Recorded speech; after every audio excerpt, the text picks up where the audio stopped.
I think a problem with a lot of the older generation is they don't realize the world has moved on and the opportunities for your generation is totally different. And if you're good at gaming, then become a gamer. Or if you're good at hacking, then become a hacker. Do what you're good at because the world is different. But here I was able to use request manipulation to lead to me being able to get infinite amount of money. I couldn't show the request because there was too much information in there.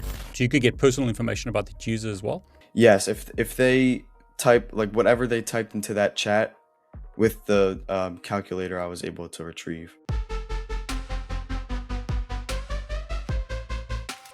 Let's say you're traveling, like I was recently in the United States, and you need access to the internet, and you see that there's free Wi-Fi available. Do you trust the free Wi-Fi connections that you see out there? Do you trust that if an access point is broadcasting an SSID of McDonald's or Starbucks or something else, that it's actually that company or someone setting up a rogue access point to intercept your traffic? I'm very careful connecting to hotel Wi-Fi, to anything that says free Wi-Fi. If I have to do it, I'm going to run a VPN. And the VPN that I've been using for a long time is Proton VPN. I started using Proton based on discussions with hackers and cybersecurity experts, as well as what I've read in books such as these. Now, this is a choice that you need to make. Is the Wi-Fi that you're connecting to legitimate? Is it safe to use? Personally, I'm not going to put my trust in some random Wi-Fi connection out there. I'm going to use a VPN, and the VPN that I use is Proton VPN. Hey everyone, it's David Bombal back with a very special guest. Gavin, welcome. Thank you. So Gavin, you got to tell me, how old are you? I'm 18 years old. And Gavin, how long have you been hacking for? I would say about 5 years now. Oh wow, so you started when you were 13, man. That's amazing. Yeah, I started in like the 8th grade, just messing around in my computer lab. And I'm thankful for my computer lab teacher because he let me really start to mess around and introduced me to Kali Linux, and that's kind of what really started it. Okay, hold on. So let's start right there because, we often get this like perception that teenagers get into trouble, and a lot of times the authorities so-called authorities, don't allow them to, work with Kali or whatever. But the person that was helping you did something different, right? Right. Yeah, so I was in the computer lab. It was about like 20 or so kids in 8th grade. And normally we would just go into the computer lab for like an hour and we would all be doing these typing lessons. And I was typing, but I was kind of getting bored like after a little bit. So I would just be messing around, clicking on the different parts in the computer. And then I came across like the command prompt. This feels like every like hacker's beginning, but I saw like the command prompt and I started to learn some in Windows, commands. Yeah, Windows. And then I remember once like the periods were over, we had to go back to normal class, I would take my notebook and I would be memorizing all of the different commands to show the Wi-Fi passwords and, the simple command prompts. And how did it come about that was it your teacher, that introduced you to Kali? I was showing him all the different commands and he said the one time when I came into the class, I didn't have to do the typing anymore. I could mess around with trying to break the computer lab. And then I was able to get some Wi-Fi passwords off of the computers and shut down some different systems. And then I talked to him after class. I was saying like, what can I do to like learn further? And he said to take a look into like Kali Linux. That's amazing. I mean, it's fantastic when people, don't stop you or stop your curiosity and allow you to, grow in what you're interested in. And I mean, just for everyone who's watching, I got to know Gavin through NahamSec, and that's sort of how you reached out to us. Is that right? Right. Correct. Yeah. Shout out NahamSec. I love that guy. Yeah, he's amazing. I mean, the thing that's amazing to me based on like what he told me and what you've said is you've got into bug bounty since then, and you've actually, hacked companies, and you've made quite a bit of money to kind of pay for your studies, I think it is. So perhaps you could just tell us the story, right? Yeah, so I really started looking into bug bounties, I guess, in like 2021. So I've been doing it for a couple of years now, and I'm not the best, but it can definitely excite me when I get a couple of bounties, especially at a younger age, because the companies do pay sometimes a good amount of money. But yeah, it definitely does help my bank account. Yes, I mean, I don't know if you can share figures, and I believe you've got something to share. So I mean, I don't want to jump the gun. If you want to go through what you prepared, then we can do that. But I love the story that I read on Medium where you wrote about how you failed a test, right? Or like a quiz or something. Yes. And then you hacked a company and made some money out of it, right? Go on. Yeah, so I could tell you that story. So it was in high school. I'm pretty sure it was my sophomore year of high school. So that's like the second year. And I had a English class that was extremely boring. And I was messing around on my computer before the teacher came in. And I was looking at like the main page of a website, and there was like an opt out button. And when I clicked it, it gave me a prompt for an email to like put in an email.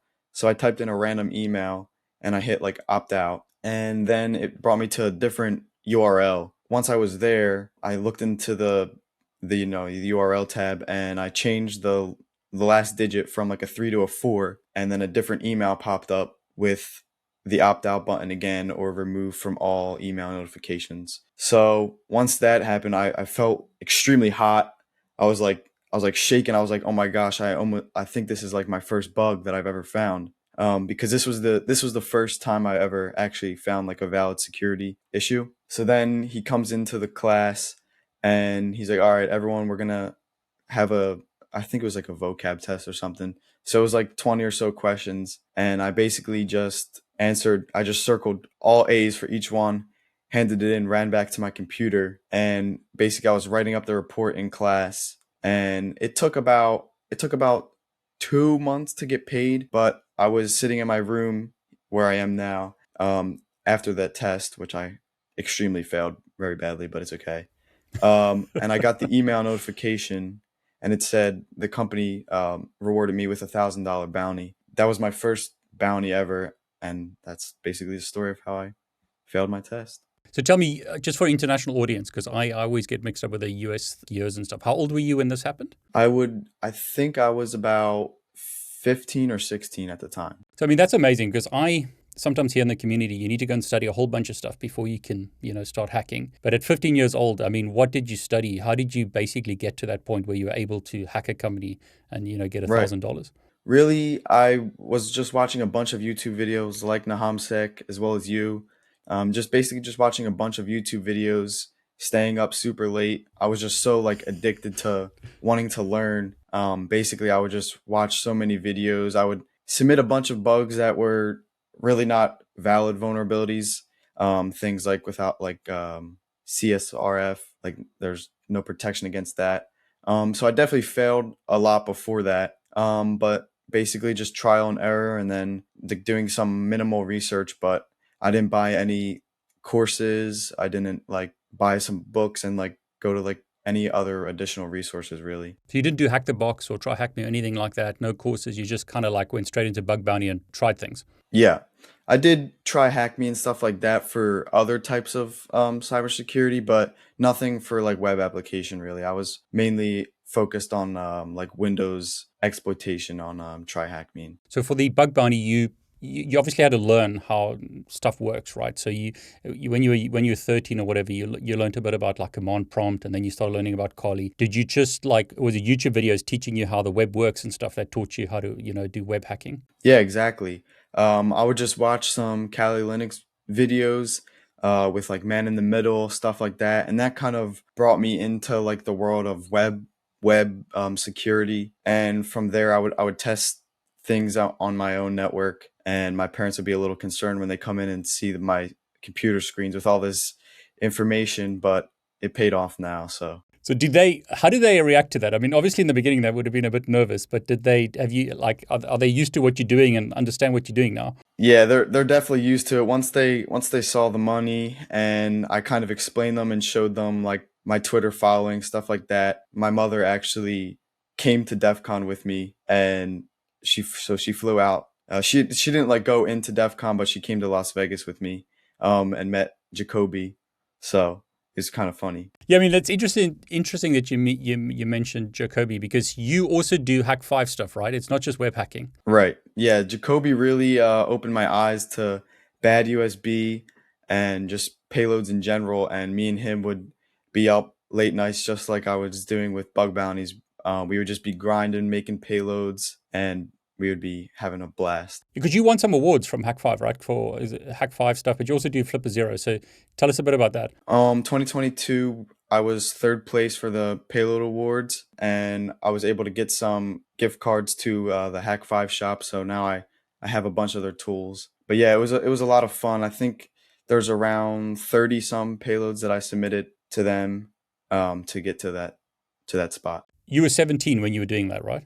Yes, correct. Yeah, I mean, that's amazing. I think it's a big inspiration for people who are watching, because I interview a lot of like older people or people who are, been in their journey a lot longer than you. But I think it's really inspirational that you were able to do so much so soon. You didn't stop. At 13, you started. 18, earlier than that, you're already making money. 17, you're winning awards. I mean, that's fantastic. So are you planning to go on this journey, or are you at university?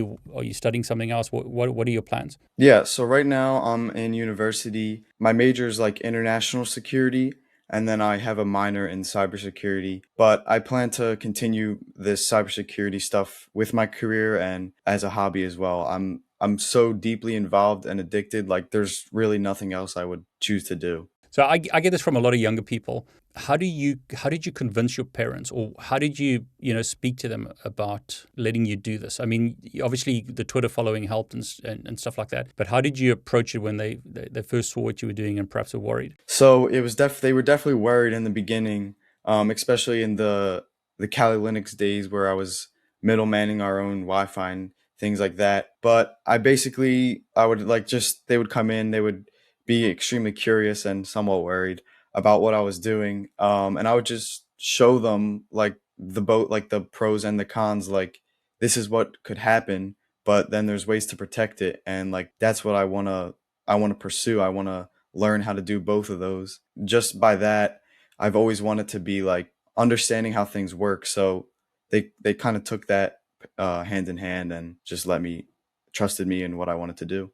Now I know you, Gavin, you've prepared something, right, to talk about some of the bugs that you got and the money that you earned, sort of some tips and tricks. So I'm going to keep quiet now. Don't you want to like share your experience? I mean, I think it's Yeah, amazing that someone at your age has done so much and can be an inspiration for other people who are watching. So go for it. cool. Yeah, so the bug we were talking about was a IDOR, which is a insecure direct object reference. And I basically just compiled some tips, and then I have some screenshots of applications that I found these bugs in. So I'm just going to quickly go over the tips I think are pretty helpful for beginners to start looking. So the first tip obviously is to inspect your HTTP history. You could do this within Burp. And basically, I just go through my HTTP history and I look for endpoints that are numerical.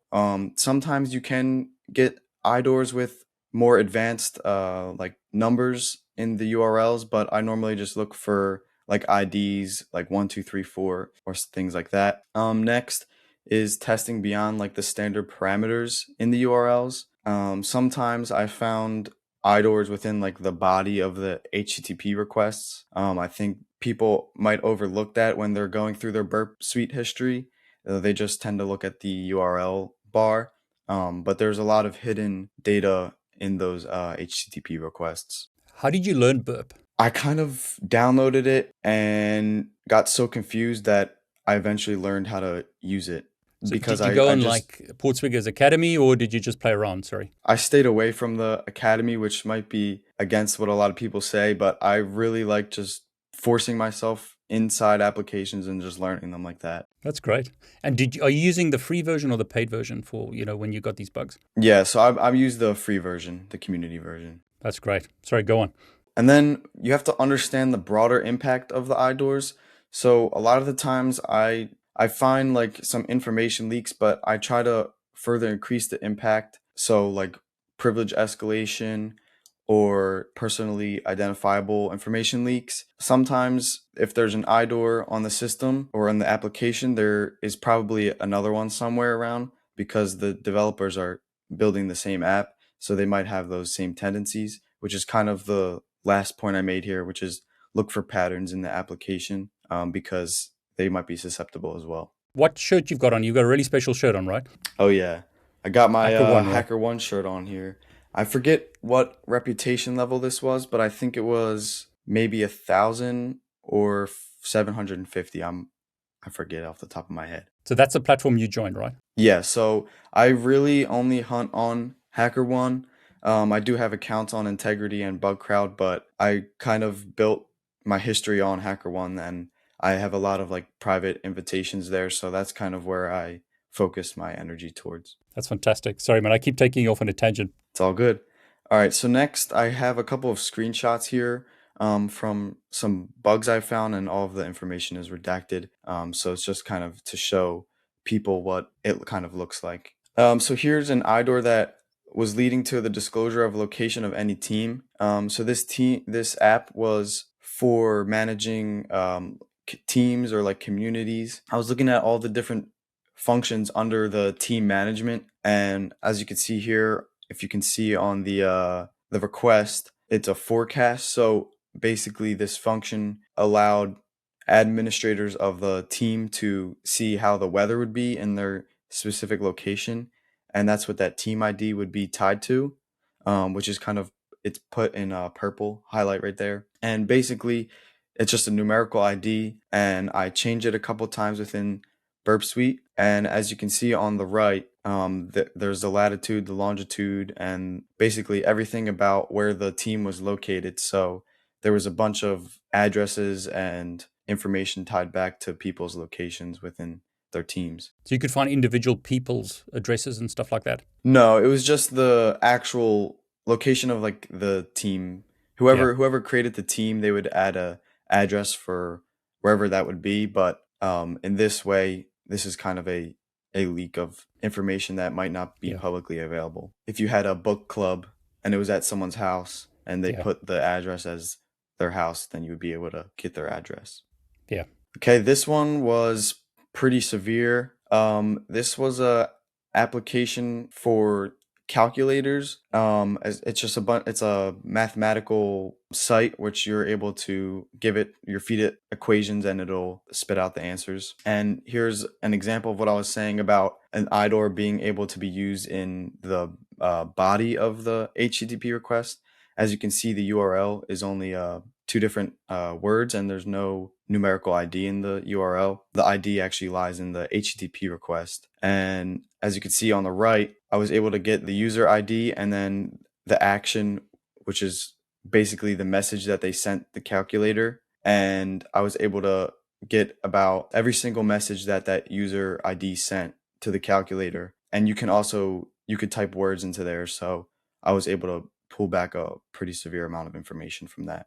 So you could get personal information about the user as well? Yes, if they type like whatever they typed into that chat with the calculator, I was able to retrieve. That's great. And the only issue with some of these bugs is sometimes obviously you'll get duplicates or not applicable, because at the end of the day, the company decides. And sadly for this one, it would have been a nice payout, but someone on the internal development team found this before I did and reported it. So, but I mean, it's a learning experience, right? I mean, it's something that you can show, like you're doing here. It's not like it's wasted. You've learned a lot, and it's something that you can demonstrate to others. Sorry, go on. Definitely, yeah. So then this one, kind of similar to the team management platform. This one was just an information disclosure via the IDOR. So this one is used a lot in education. This application is also used for teams as well, but mainly for education. So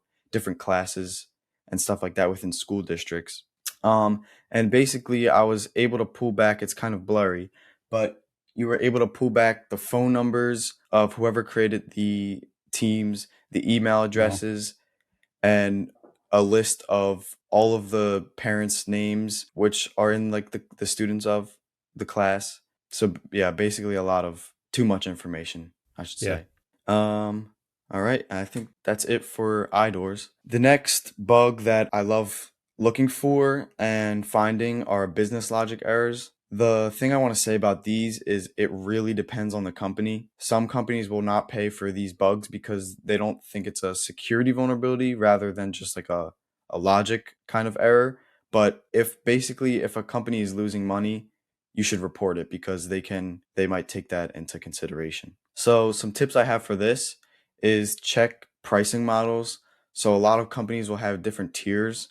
Say like if you can only have 5 people in this group and you're able to get 10, and you're supposed to pay for more and you're not paying for more, that's a business logic error. So see if you can bypass payments through that. Rate limiting is a big thing with business sensitive functions. So like I was just saying, if you're able to use a race condition or something, which I'll explain in a little bit, you're able to basically bypass their protections or their payment tiers to be able to do that. And basically, these two last ones are a little iffy, but you can, like, simple math in some of these like vulnerabilities really come to show, which I'll explain, I think, in one of the next two slides. And then also revisiting previously patched vulnerabilities. I found this a couple times with some trading platforms where they might have fixed like the math logic on one trading function, but another function has the same issue later on. So this one was the trading platform that I was talking about. Now, this is not real money. I wish it was. I was going to say, you're But rich. yeah, I wish. But this is basically a simulation of the stock market as well as a crypto simulator. So it pulls real time stock market information, and you can basically mess around with trading stocks, and you can basically just learn how the stock market works. But here I was able to use request manipulation to lead to me being able to get infinite amount of money. I couldn't show the request because there was too much information in there. But basically, all I did was when I intercepted the request, I changed the buy, like me buying the stock, to a negative number, and that somehow tricked the application in the background to give me the negative amount of the stock. So I was able to have this amount of cash just in my account. It was kind of confusing, and it's hard to explain without showing you the request, but it has a little bit too much information to show. Pity you didn't make that money, man, but it's great. Right. Yeah, I wish this was real money, and maybe they would have made it a bigger bounty, but sadly it was only fictitious cash. Okay, and like I was talking about the race condition, this Yeah. company had a different pricing tiers for the amount of people you were allowed in your specific group. So I used a vulnerability called a race condition, which sends requests at the same time, hoping that the application can't differentiate each request, which was the case here. As you can see, I was able to invite all of these emails to my team here when I was only allowed to have about 5, I think. Nice. And yeah, so that was my two business logic error screenshots, and here's the screenshot of my Hack5 payload hero. Gavin, that's fantastic. I think that a lot of people will be thinking like, okay, I'm a teenager or I'm younger or I'm moving. And I don't want to just say young people because some people who watch these videos, some of them are much older, but they're moving from, say, one career to another. What advice do you have, especially for, let's start with younger people your age, or, if I'm 14 years old, and I wish I was, but I mean, let's say I'm 14 years old and I want to become like you. Any tips and advice based on your journey? What would you advise me to do? It's kind of funny asking or being asked for advice when I'm normally the one like listening to advice. I guess something from that is listen to people, but don't do exactly as they say all of the time.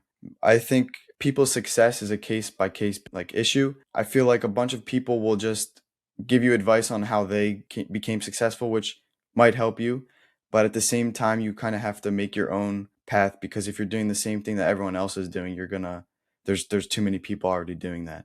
I mean, that's fantastic advice. I mean, it's you say you don't normally give advice, you should give more advice. So any more advice, because that's brilliant advice. Yeah, I guess I would say, I think this is a pretty common one, but do what you love. I know it might be a little harder if you're older, but especially if you're younger, you have a lot more time. You can really focus what you want to do and just become addicted to it and just dive deep and love what you do. Did it affect your grades? I mean, I know it's that one test you you didn't do so good, but I mean, did it affect your grades when you got consumed by this and your parents got worried, or did you manage to balance, your passion for this versus, what you have to do, like go to school, whatever? I've been kind of the same mindset with school my entire life.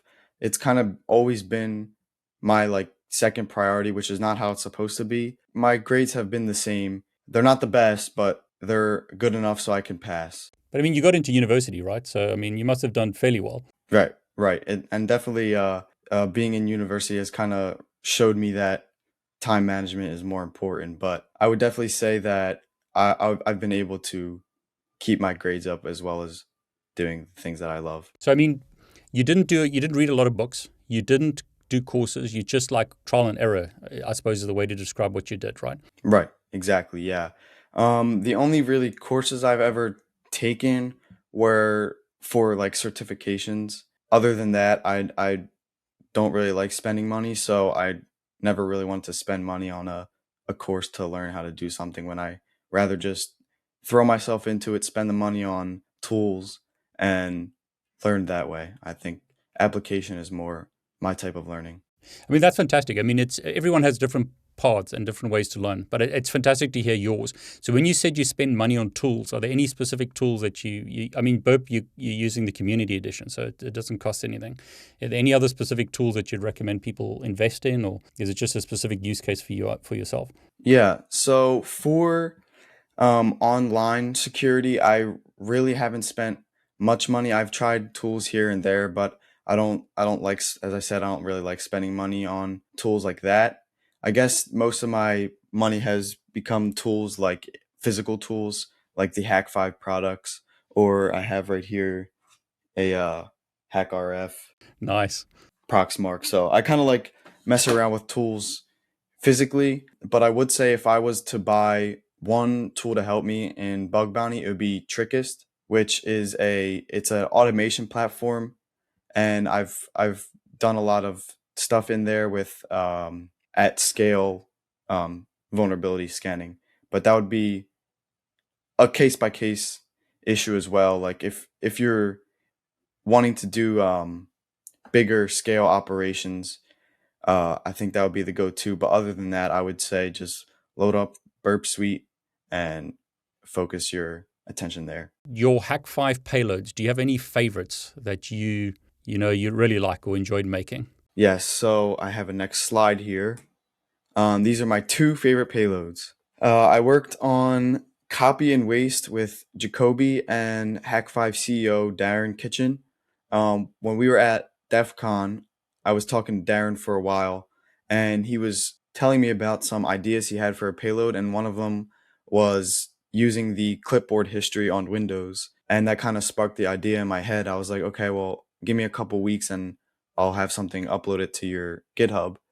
And basically, I made the payload called Copy and Waste instead of Copy and Paste. Every, I think at 5 seconds or so, it'll get the contents of your clipboard and it'll send it to a Discord webhook. And yeah, it'll populate there with whatever you copy. So that could be passwords from password managers, emails, basically whatever you have copied in your clipboard. Is that running on a rubber ducky, or is that how does it get on the computer, and is it does it stay in memory, or how does it work? A kind of design that Jacoby and I have been using for our most like recent payloads is once you plug in a rubber ducky, Flipper Zero, whatever, it'll download a PowerShell file hosted either on Dropbox, Discord, something like that. It'll download it, it'll run it, and then it'll delete the PowerShell file. This might not be the most efficient or secret way to run these payloads, but most of these are just a proof of concept to show that these things can happen and the PowerShell code is there. That's great. And the other one is what, browser grab or something? Yeah, so there's been a couple of iterations that other people have made of this one, and everyone kind of asks for this payload. This one was kind of suspicious due to the reason that we had to download an executable to be able to decrypt the passwords that are stored in Chrome and whatnot. But basically, this one will download a executable that decrypts the passwords in like your Google Chrome, basically all of the browsers. So Microsoft Edge, Google Chrome, Firefox, it will decrypt the passwords, and it would also exfiltrate bookmarks, history, and cookies, and it'll send that to a Discord webhook or upload it to Dropbox or something like that. Gavin, question for you. You mentioned Darren, Hack 5. You've mentioned some Yes. like really well-known names in the sort of our discussion. What opened the doors for you? Because I'm a boomer, even though I'm not. In my day, I had to get a degree. I had to do this. I had to do that to get doors opened. But your journey isn't like that, right? Yeah, I would say basically what happened, I guess, with me is I've just like have done like work consistently that eventually someone who's maybe a little bit bigger will notice it, and you can either try to reach out to them or they'll reach out to you. But I would say doing work consistently is really what will help get eyes on you. Either they'll reach out to you or you'll reach out to them. But I would like to say the main two people that have really helped me is Cosmodium, which is a cybersecurity group, and basically I've been with them since my freshman year, so right after I graduated or from grade school. And basically, we would just be learning in late night Discord calls, same thing as I said before. And they really helped me organize basically what I wanted to do. And they're just like my friends, just like in person. But I would be hanging out with them. Then the next person would be Jacoby. Like I said, when we would be making those payloads, we basically got to the top of the leaderboard, and that's when people started to notice and basically just started from there. So how did you meet Jacoby? Was it through the Hack5 development that you did and then he noticed you? Or how did you make that connection to someone like who's so well known? Yeah, so I'm pretty sure from what I remember is he was friends with one of the people in Cosmodium, and we were just in a voice chat together, and I was just asking questions about his stuff, hit up his DMs on Discord, and then we were just in calls by ourselves after that, and we just started from there. It's amazing because I get two things from what you've said, and I always say this to people: put your work out there, right? You put your work out there, and you weren't scared to network with people. Is that kind of correct?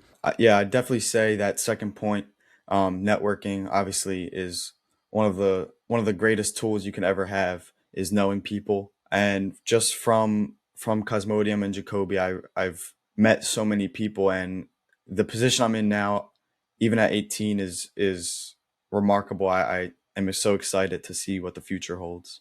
No, I love it because I have quite a large following, and I get a lot of pushback. People say, David, it was easy in your days. It's not easy today. And then I look at you and I think, man, this is amazing. Look at you and what you've been able to accomplish. When I was young, it was so much harder. It was so much harder to network. The opportunities weren't there. I mean, the fact that you can legally hack companies at like 16 or whatever, and then get paid for that and also get recognized for that, I think the opportunities are amazing. Definitely. Yeah, I'd say my main two tools for networking are Twitter and Discord. I think Discord is a better tool because you can really become like closer with people from just being in like a Discord with them and messaging with them a couple times rather than Twitter, like trying to get through all of their DMs and whatever. So how did you differentiate that you weren't just some kid? Is it because of the work that you were doing, like the fact that you had recognition on HackerOne, the fact that you had recognition on Hack5? Because I mean, obviously, the people would have taken you seriously for some reason, right? Yeah, so I don't know what has really done that. You just have to put yourself out there. Like it's definitely a little intimidating when I go to things like DEF CON where it's 40, 30-year olds all older than me. I think I was like at least one of the younger ones there. They definitely give you an interesting look. They're not standoffish. They just are like, how are you here, I guess. The thing about the world today, right, is its age isn't a factor. I mean, it's amazing that you could do so much in 5 years or so, and it's only going to get bigger now. And I think a question I want to ask you, because I'm sure a lot of people are dying to know this, is can people reach you or reach out to you and get some advice? And if they can, where should they go? I'll answer basically anywhere. Discord and Twitter are like my main two applications that I use. And I would like to say that I'm not Hollywood. So I'll answer anyone from any skill level. I don't care how well known you are or not. I mean, that's the thing. I always like to say we all started at zero and we all had a journey. And I love what you said earlier that, everyone's path is different or everyone's journey is different. Get advice, but you got to make your own way. And I think it's important that people who are experienced in the industry help the next generation. I mean, you are the next generation. It's important that you help other people who are your age, but also anyone who's older or anyone's got more experience. We need to help one another rather than bash one another. Exactly. A thing with that, like the next generation, a bunch of people in my bug bounty server are the same age as me or even a year or two younger, and they're wanting to learn, and I'm right there with them, showing them the different techniques and whatever to be able to become this next generation. So what do you think, this is a bit of a nasty question, what does the next generation, like your generation, bring to the table that the boomers, if you like, I just use that as a joke, don't have? What are you doing differently? Yeah, I think growing up with technology is a big factor in that, like, we understand the industry more because we are just have been born in it. I feel like older people have to learn the industry, but we've just been born in the industry, so we already have that preconceived knowledge. Yeah, I mean, it's amazing. I always use the story that my daughter at that time was 2 years old, and she told me about something on an iPad just by messing around. And I think that's exactly right, right? You digital natives, it's just natural to you. Exactly. I think it's an analogy, I guess, would be, you're if right now, if I had to be put on a farm with a farmer, I would have to learn everything, and the farmer would have to come to my room and learn about all this technology. So I feel like it's just how we've been born into these industries. Have you had people push against you, like say, get away, you're just some dumb kid? Or has the community been welcoming and helping you? And if you've had pushback, how did you handle that? Yeah, I think kind of in the beginning, it was more my fault at the time because I'm so young, or because I was younger. I didn't know how to effectively communicate with people or companies. I feel like there was still that lack of maturity in the way that I communicated, so people didn't take me as serious. But I had that thirst for knowledge at that time too, but I just didn't know how to communicate my thirst for knowledge. So I think I read it on Medium. You said something like when you submitted a bug, you didn't do a great job doing a report, but they still gave you the money, right? Yeah, at the time, my reports were brutal to look at. I just kind of submitted the URL where the bug was, and a couple sentences on why it's wrong. But now I spend about 30 to 40 minutes writing up a report. So any advice for someone younger trying to get into bug bounty or into cyber? Like, I mean, you've already given a lot of advice, but any like final thoughts, advice for someone? Yeah, I would say the number one thing, especially with bug bounties and like reporting issues, which I find helpful as well, is using artificial intelligence like ChatGPT or whatever to basically help you frame your reports. What I've done is I have a couple outlines that I use. So I asked it, can you create an outline for a cross-site scripting vulnerability report? And basically it'll map out each section, like the URL that's affecting, what's the potential impact, and basically it just helps me effectively communicate with the company in a professional manner. That's fantastic. So let's talk more about that. Have you found that AI has really helped you, or is it just in the reporting side, or is it elsewhere as well? Yeah, I would say, especially nowadays, I think it has greatly sped up my learning, and has definitely made it easier to find things. Like yesterday, I was messing around with my SDR, which is like a software defined radio. I was looking for some specific frequencies that I could test, like in my area, Yeah. and I basically asked it, like, can you give me some frequencies to test, and what band should I be using, whatever, and it listed a bunch, and I was able to quickly get to them like that. That was ChatGPT, right? Yes, I have the paid version, but I'm sure you could do it without it. Yeah, I mean, ChatGPT is amazing. Have you used any other AI tools, or is it mainly that? Yeah, so mainly I use ChatGPT. I've been subscribed for a while now, and they've definitely improved stuff. But I tried Google Bard. I just have favorited towards ChatGPT. So it's more for report writing or like research. It's not for like actual hacking, right? Yeah, definitely more research than anything. I feel like it's kind of limited in the aspects of what it can really do, like giving you certain information. But there are some type of chatbots that are like uncensored. I mean, it's fantastic that you use ChatGPT to write a professional report. That's the way of the future, right? Don't try and reinvent the wheel. Just use something like that to help you make your life easier and do things better. Exactly. I think it can benefit both the reporter and the reader of the report. I feel bad for whoever was reading my reports when I first submitted them, but now I try to make it as smooth as possible. So, A lot of people who watch my videos are your age. I can't give advice to your generation. So is there anything else you want to like say to someone your age, or like inspiration to younger people? You've given a lot of that, but if there's anything else. yeah, I mean, still, like, the biggest thing is, especially if you're young, you have a lot of time and your life is still very malleable. So just do what you want to do,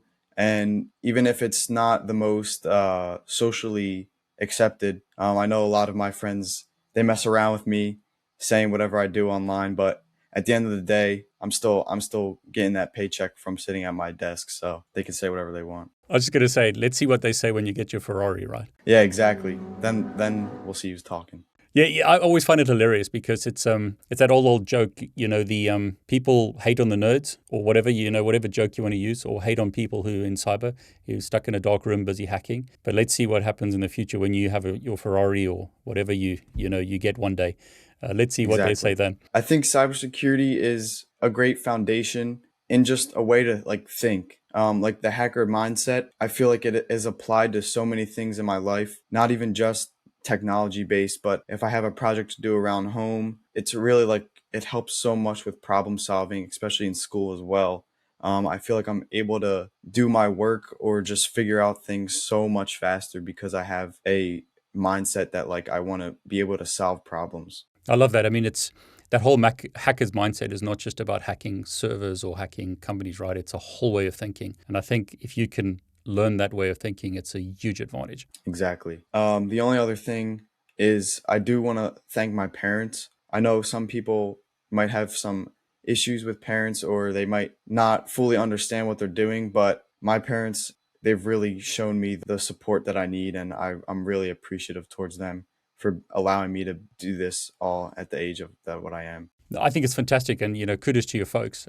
I heard of someone else who wanted to be a gamer, who was 14 or whatever, and the parents discouraged that. And my attitude was what if this kid is good at gaming, then they should game. I think a problem with a lot of the older generation is they don't realize the world has moved on, and the opportunities for your generation is totally different to, say, for instance, my generation. And if you're good at gaming, then become a gamer. Or if you're good at hacking, then become a hacker.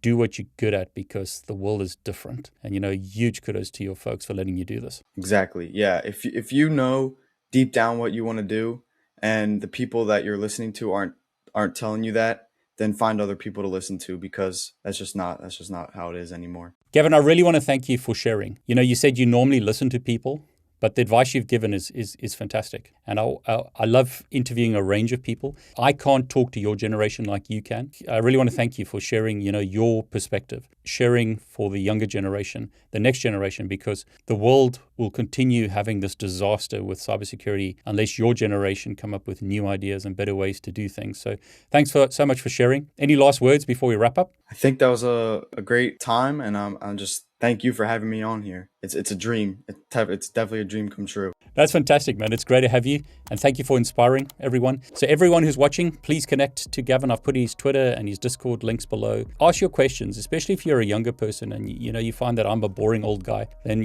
connect to Gavin and get his input about what you should be doing with your life. Gavin, again, thanks so much, man. Thank you.